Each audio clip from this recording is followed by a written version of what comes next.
Olá pessoal, vamos então seguir aqui com mais alguns exemplos sobre o método das aproximações sucessivas, ok? Então, no primeiro exemplo do livro, antes ainda do exemplo resolvido, né, tem um pequeno exemplinho lá que comenta sobre diferentes maneiras de obter a função de iteração a partir dessa função aqui, certo? Então, se eu escrever essa função aqui como uma equação igual a zero, né, vou colocar aqui assim para ficar mais claro, né? Agora eu tenho uma equação aqui, né? Essa equação aqui, eu posso reescrevê-la da forma x igual a f de x, ou melhor dizendo, x igual a φ de x, de diferentes maneiras. Por exemplo, se eu jogar o 7x para o outro lado da equação e tirar a raiz, eu tenho, considerando a raiz positiva, né? Eu tenho essa solução aqui, certo? Essa função φ de x aqui. Essa é uma das funções φ de x possíveis para encontrar a raiz positiva. A gente sabe aqui que tem duas raízes, né? Fica fácil de calcular as raízes. Uma delas é zero e a outra é 7. Porque se eu fatorar o x aqui, eu já consigo ver que uma das raízes é zero e a outra é 7. Mas, pensando aqui no método das aproximações sucessivas, eu posso também isolar da seguinte maneira. Jogo menos 7 para o outro lado, passo 7 dividindo e eu tenho x igual a x ao quadrado dividido por 7.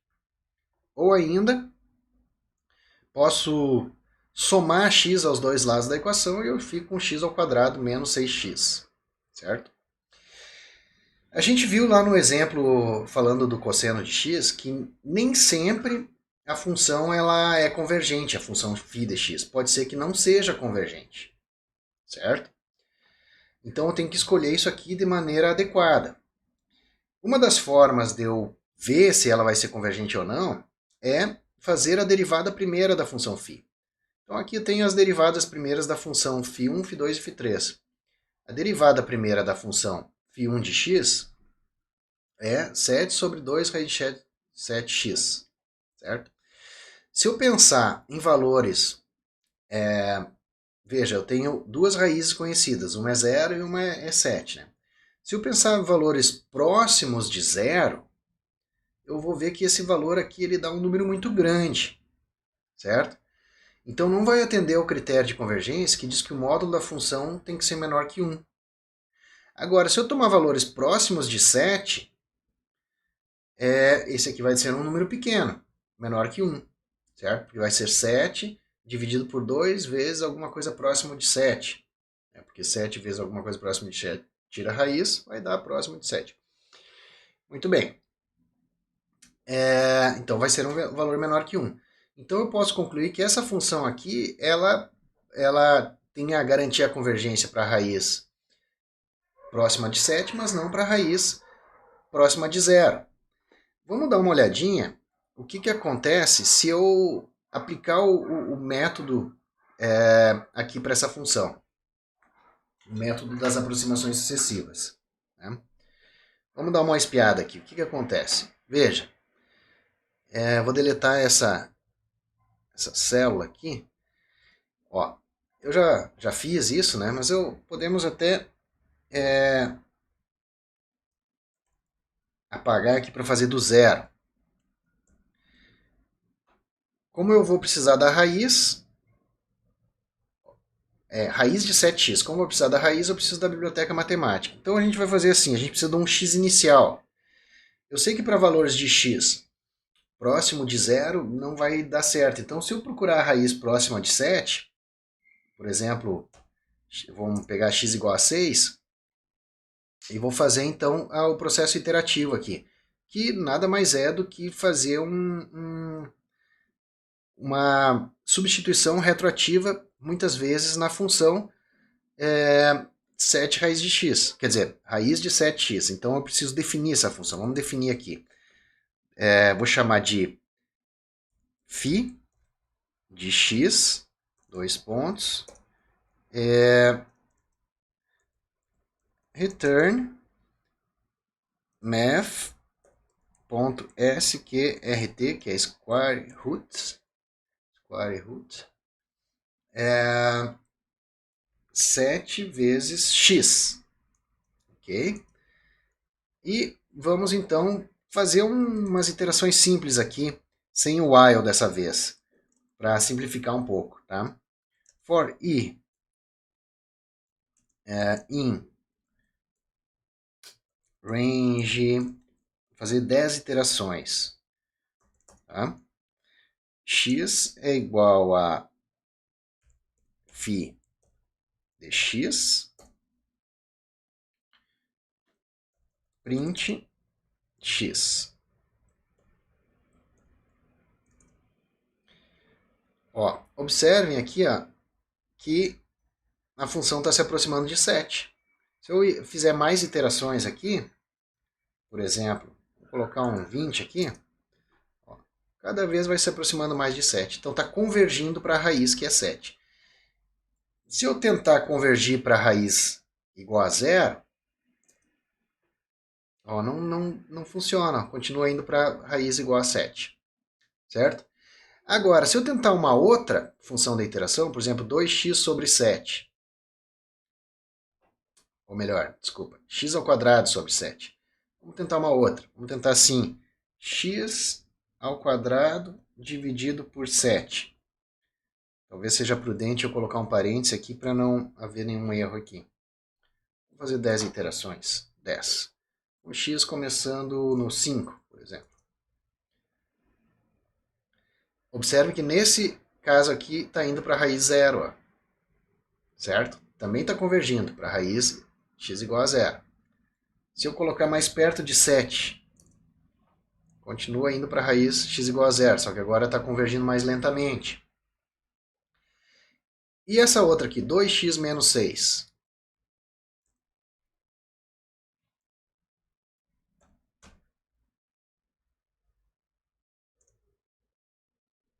Ó, não convergiu para nada.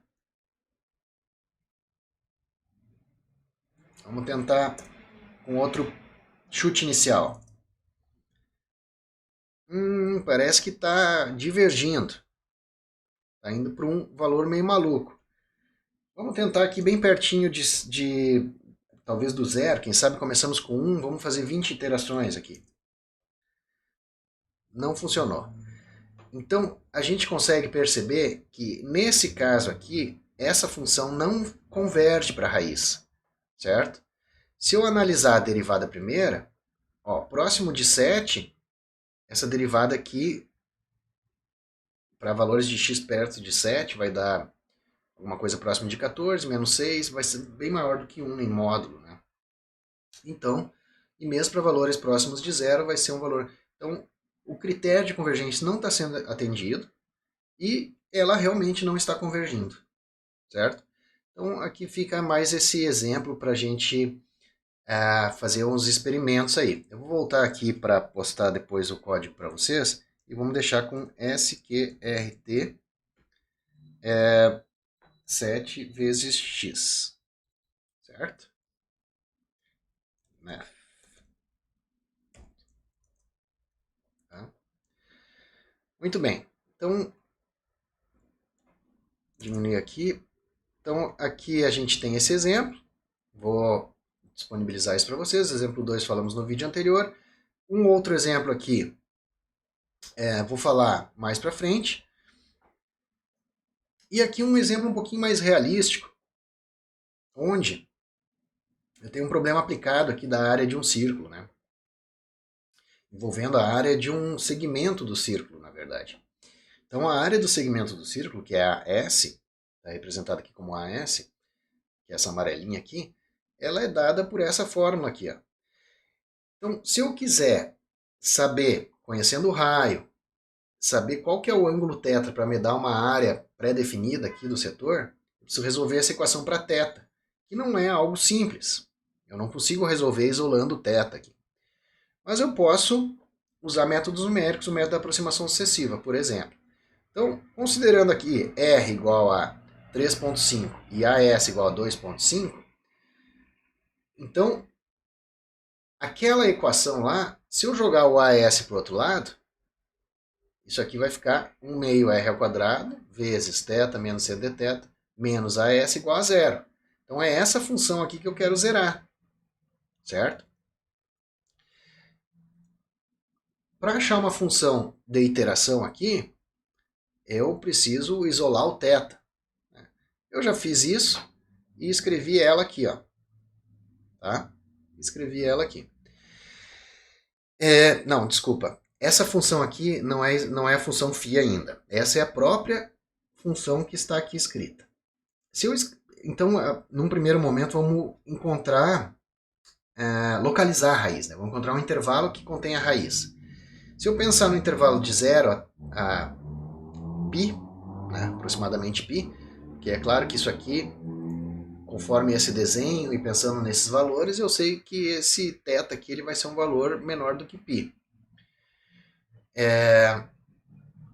Então, eu posso plotar essa função aqui. Como que eu vou plotar? Primeiro eu defino a função. Observem aqui, pessoal, que aqui ó, é exatamente r ao quadrado sobre 2, tá? Vezes, eu chamei o θ aqui de t. T menos o seno de t menos AS. E eu defini as variáveis AS e R aqui em cima, certo? Então eu posso mudar depois se eu quiser e continuar analisando esses valores.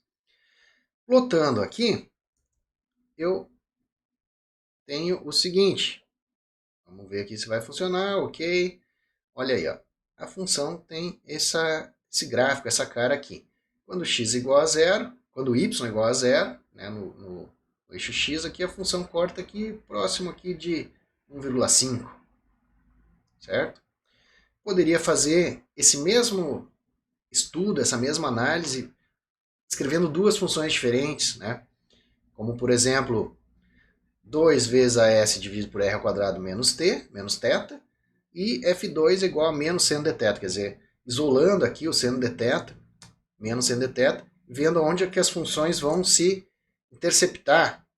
Novamente eu vejo que elas estão se interceptando aqui próximo de 1,5. Então aqui scripts que a gente já comentou anteriormente, não vou demorar muito aqui para falar sobre isso, né?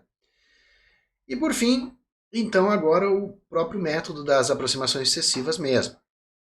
Eu vou definir uma função φ da seguinte maneira: 2 vezes AS dividido por R ao quadrado, mais o seno de θ. Então, vamos voltar um pouquinho aqui, só para relembrar o que eu fiz aqui. Eu fiz o seguinte, né? Voltando aqui ó, nessa equação, multipliquei por 2 aqui, passei o R dividindo, passei o θ subtraindo e sobrou, quer dizer, passei o menos seno de θ somando lá para o outro lado, sobrou θ igual a 2AS dividido por R ao quadrado menos mais seno de θ, que é exatamente o que está aqui, ok? Está bem aqui. Então, com x igual a 1, fazendo o processo iterativo, eu chego aqui em 1.4405 alguma coisa. Eu não analisei o erro absoluto aqui, nem o erro relativo, né? Mas eu consigo ver que está convergindo para esse valor, 1.44. E eu consigo ver também que a partir aqui da quarta iteração, já na terceira e a quarta casa aqui, aliás, as 4 primeiras casas já fixaram, ó, certo? Então eu indico que está convergindo aqui, pelo menos as 3 primeiras casas estão corretas. Depois aqui, ó, veja, eu posso, olhando para esses resultados aqui, concluir que pelo menos eu tenho 6 casas aqui corretas, olha. Certo? Então esse é um outro truquezinho aqui dos métodos numéricos. A gente vai analisando aqui as casas que pararam de variar, né? Bom, pessoal, eu espero que eu tenha sido claro o suficiente, né? É uma novidade aqui as aulas assim gravadas e eu vou improvisando um pouco, explicando as coisas, né? Espero que tenha sido claro. Eu vou deixar esse material aqui para vocês, então, mexerem nesse notebook ou pegar os códigos e usarem nos seus estudos, tá? Muito obrigado, até a próxima aula.